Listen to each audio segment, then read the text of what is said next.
So when are we going to talk about how De'Anthony Melton going down was the turning point of everything this season? We beat Dallas on the 12th of November, which was the game where Steph iced it against Klay for the first time in the Bay, and that was the last time Melton played for the Warriors, and we haven't reached the same heights ever since that moment. When Klay left, there was one question: who was going to play the 2? Because we know who our 1, 3, and 4 are. The 5 wasn't a big deal, but the 2 was important and needed to be established. Melton was literally the best option to play the 2. He wasn't going to be no Klay replacement, but he was seasoned enough, keyword seasoned, to be a starting caliber player. Everyone else on the roster who's eligible to play the 2 had some kind of deficiency to the point where you weren't going to be confident in them starting for the whole season against 30 different teams. Buddy is small and can't defend on the ball. Moody lacked perimeter speed and was still too raw as a basketball player, and Pods couldn't shoot nor score. But that's not the case with Melton. He can dribble, pass, shoot, rebound, and defend. He did all of those things at a respectable level to the point where you had to say that he needed to start.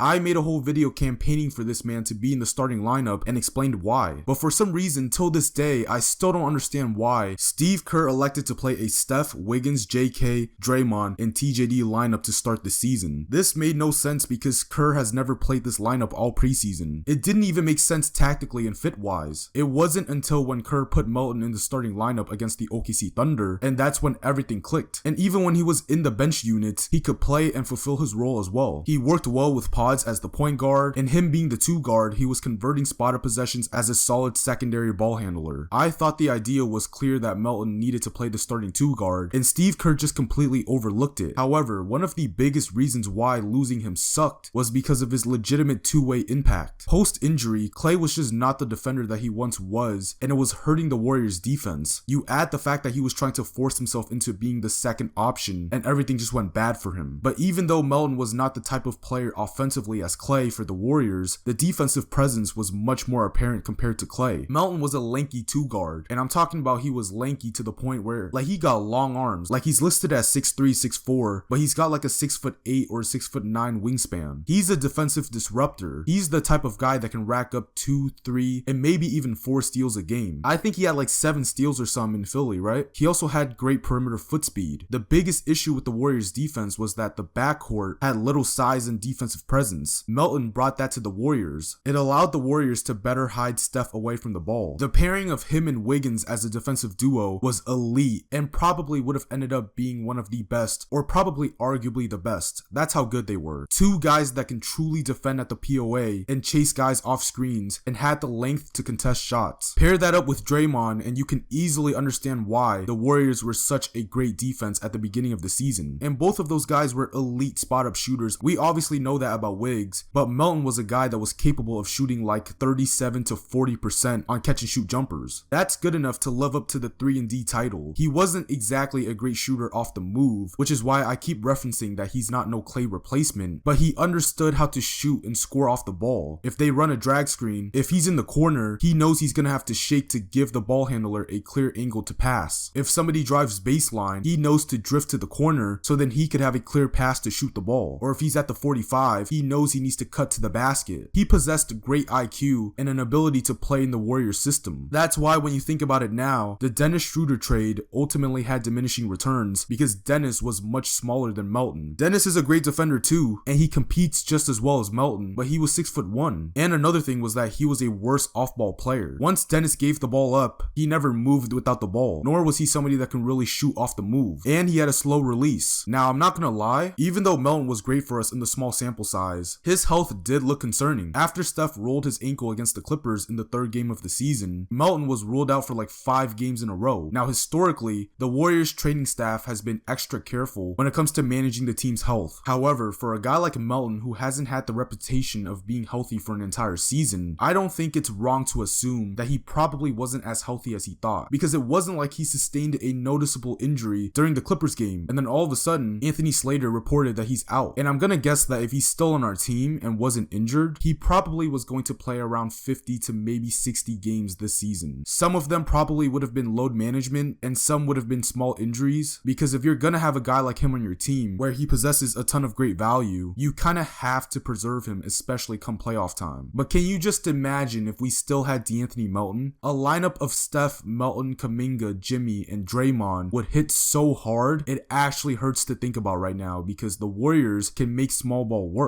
They're one of the few teams that can do that. That's why I never really stressed too much about the big man talk, because the two guard spot is the much bigger issue. And we had the solution, but unfortunately, it wasn't sustainable, and ever since then, we've gone to about another 40 different starting lineups this season. And it's because everybody else who can play the two guard is not seasoned. That's what I was talking about earlier in the video. I hope we can re-sign Melton some way, somehow this offseason, because I'm still very sick to this day that we lost him.